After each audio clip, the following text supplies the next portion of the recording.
Salam dəyərli şagirdlər, valideynlərimiz, müəllimlərimiz, hər vaxtınız xeyir olsun. Hər birinizi xoş gördük. Mən Fidan İskəndərova. Bu gün sizlərlə 30 suallıq həm qrammatika, həm də mətnlərdən ibarət olan sualların izahını bölüşəcəm. Artıq ümumi sınaq 3-ün izahı verilir.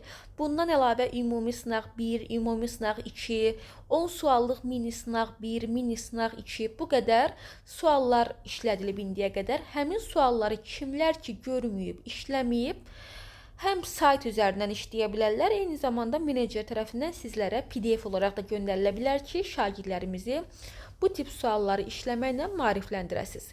Nömrə sizə qeyd edirəm 077 752 28 93. Vaxt itirməyək, vaxtımız qızıldır. Başlayaq izaha. Hansı cümlədə isti sözünün antonimi məcazi mənada işlənib? Birincisi, istinin antonimi soyuqdur.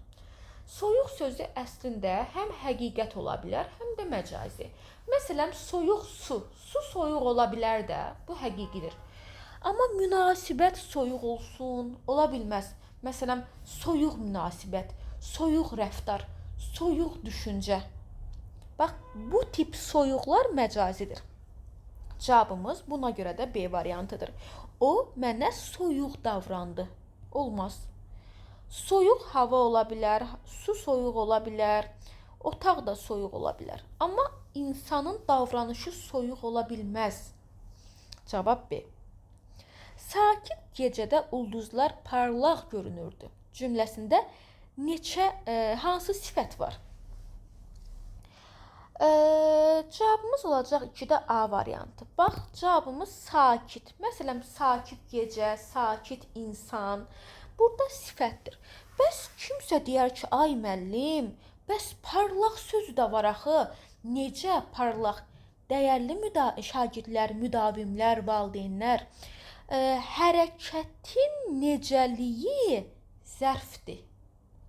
Desəm ki, parlaq ulduzlar, o zaman ulduzların necəliyi daxı bu? Onda sifət olardı. Parlaq görünür, oradakı parlaq zərfdir. Sən bunu belə yadda saxla.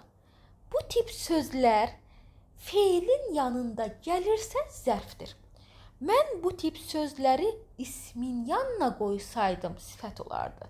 Məsələn, sakit sözü də o tip sözlərdəndir ki, sakit danışırdı desəm, sakit orada zərf olardı, çünki yanında bir feil var.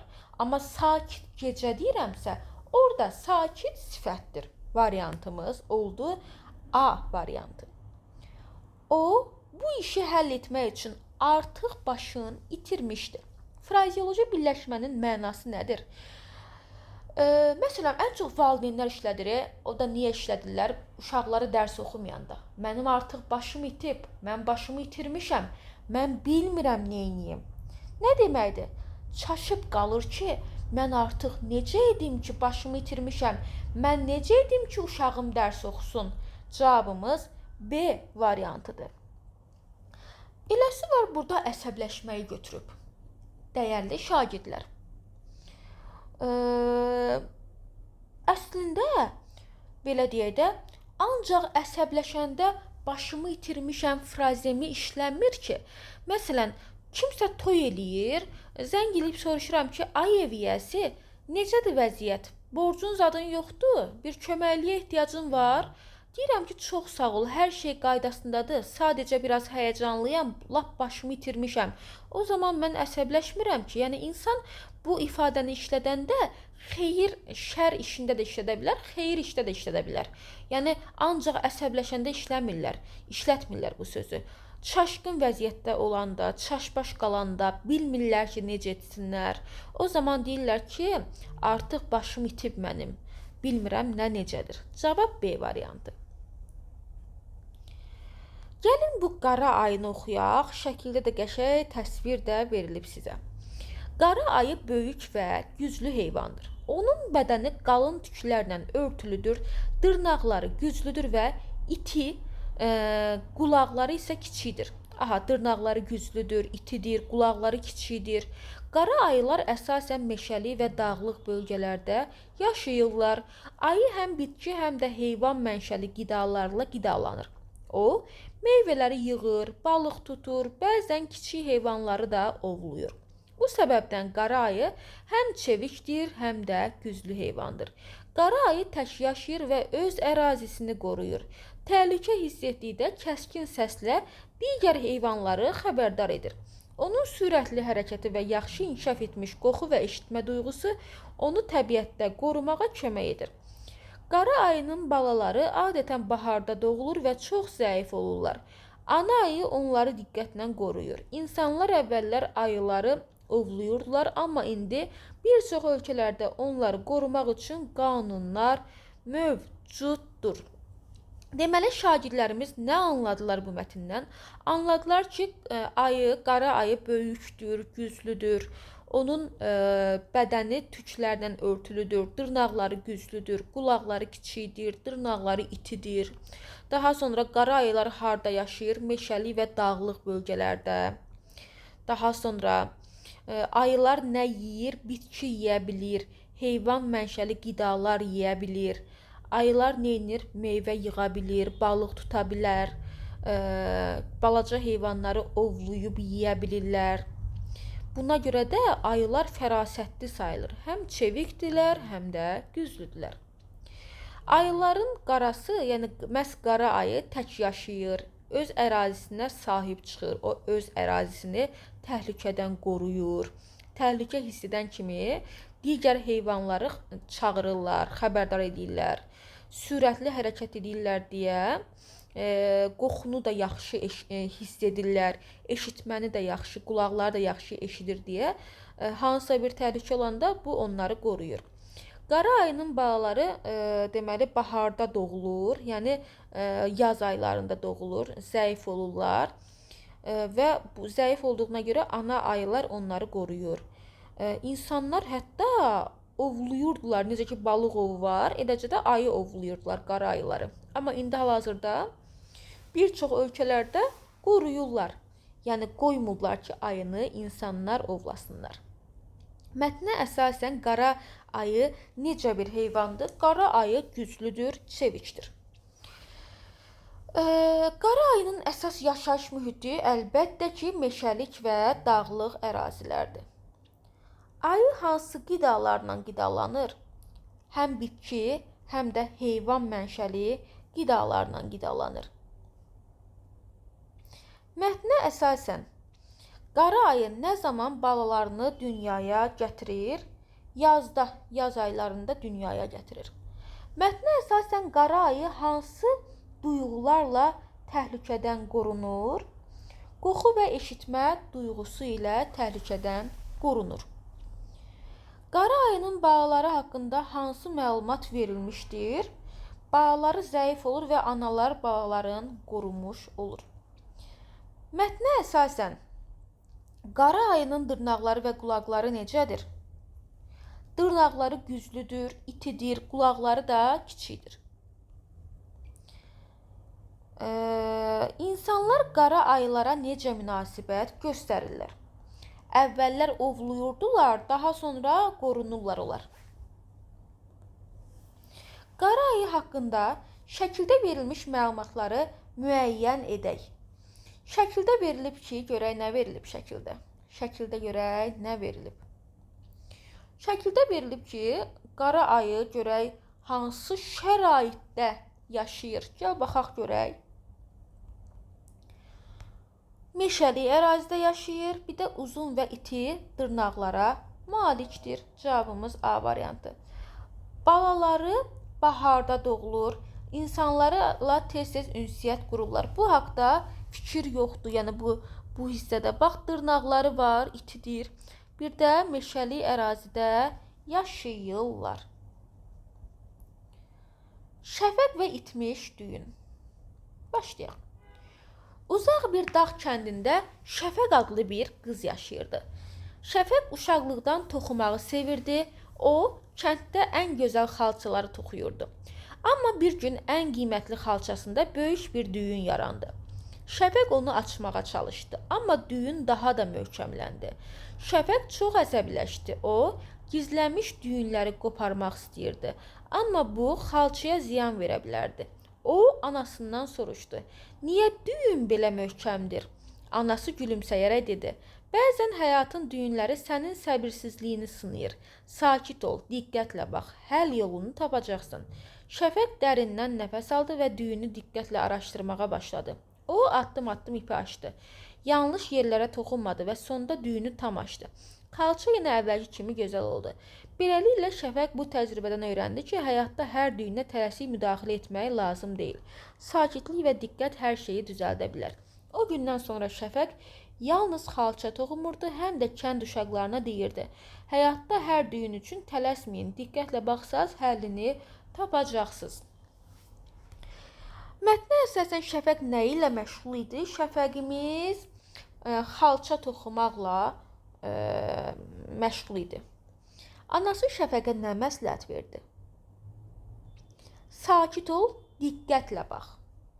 Bax, bu məsləhəti verdi ki, sakit ol, diqqətlə izlə. O zaman o düyünü düzəldəcəksən.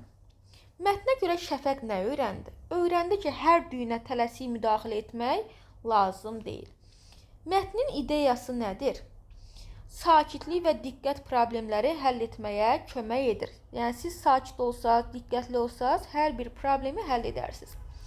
Mətnin baş qəhrəmanı kimdir? Şəfəqdir. Mətnin əsas mövzusu hansıdır? Mətnin əsas mövzusu problem həll etmə və diqqət sayılır. Hadisələrin düzgün ardıcıllığı. Görək nə edib Şəfəqimiz? Şəfəq düyünlə qarşılaşıb, sonra anasından məsləhət alıb, sonra düyünü açıb, sonra öyrəndiyi dərsi kənd uşaqlarına izah edib. Elə bu formada ardıcıllıq var. 1, 2, 3 və 4. Mətnin nəsihətamiz mesajı nədir? Nə nəsihət verir mətn insanlara?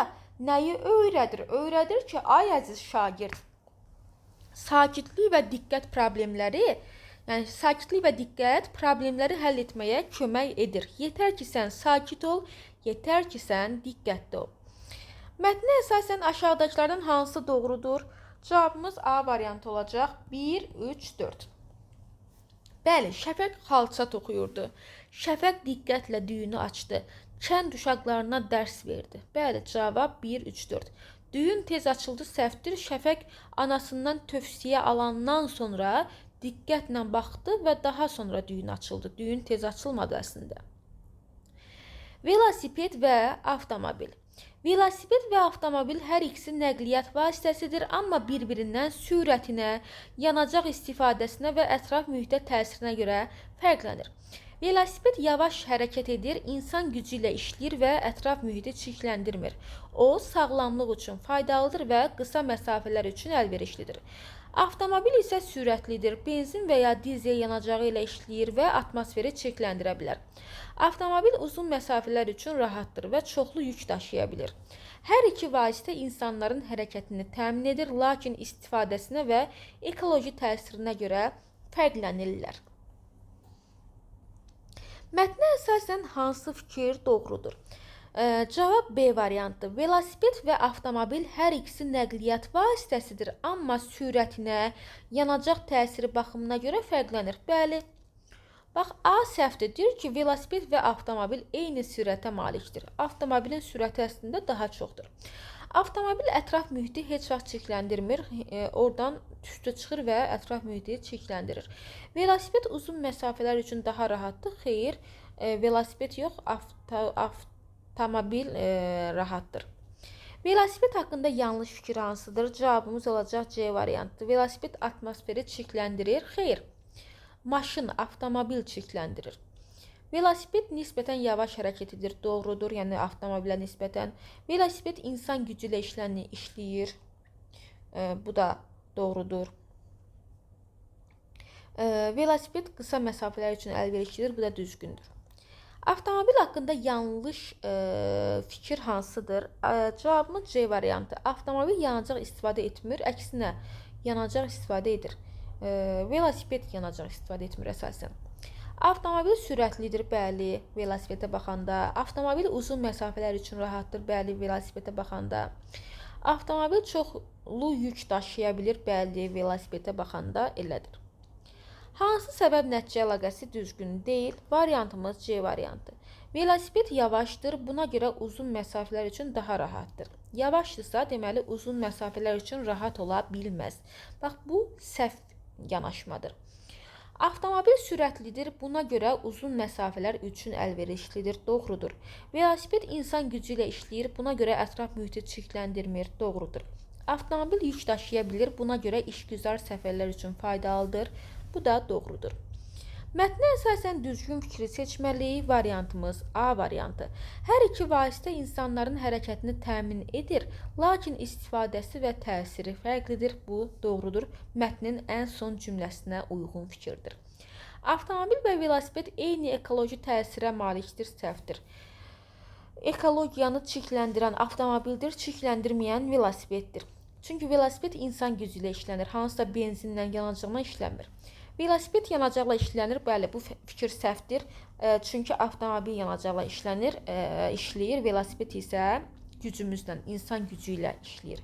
Məsələn, bəzən insanlar arıqlamaq üçün velosipeddən istifadə edir, çünki öz gücləri ilə onu işlədirlər və bu zaman güclərini velosipedə verirlər deyə bir nisbətən arıqlamaq üçün uyğundur. Avtomobil qısa məsafələr üçün daha faydalıdır, səhvdir. Deməli, qısa məsafələr üçün faydalı olan velosipeddir. Mətnə əsasən hansı fikir ümumiləşdirilmiş nəticədir? Cavabımız C variantıdır. Hər iki vasitə insanların hərəkətini təmin edir, lakin ekoloji və istifadəsi baxımından fərqlidir. Bəli, bu mətnin ən son cümləsi sayılmış olur. Niyə velosiped sağlamlıq üçün faydalıdır? Çünki insan gücü ilə işlənir və bədəni daha möhkəm etmiş olur. Niyə avtomobil uzun məsafələr üçün rahatdır? Çünki sürətlidir və çoxlu yük daşıya bilirik. Mətnə əsasən hansı fikir ekoloji baxımından düzgündür? Velosiped ətraf mühiti çirkləndirmir, avtomobil isə çirkləndirir. Bəli, bu doğru fikirdir. Əziz şagirdlərimiz, mətnlərdən gördüyünüz kimi bir yox, bir neçə sual sizə işlədilir. Ona görə də xahişim, istəyim odur ki, mətni qəşəng anlayın, dərk eləyin, anladığınızdan sonra işləyin sualları. Əks halda bir dəfə mətnini elə belə oxuyum, gəlim sualları işləyim, yox, belə eləməyin. Mətni oxuyun, özünüzə danışın, başa düşdüyünüzü özünüzə danışdığınız vaxtı hiss edəcəksiniz. Ona görə də mütləq anlayın, daha sonra bunları, testləri işləyə bilərsiniz. Bu tip suallar, bir daha deyim, çoxdur bizim kursumuzda. Özü də ödənişsiz formada. Hər birin lap konspekt şəklində də əldə edə bilərsiniz. Yəni kağızda çıxarıb da işləyəcək qədər rahat olsun deyə PDF formasını əldə edə bilərsiniz. Menecer nömrəmiz var 077 752 28 93. Həmin nömrəyə yazmaqla bu sınaqları əldə edə bilərsiniz. Sağ olun, növbəti izahlarda görüşmək ümidi ilə.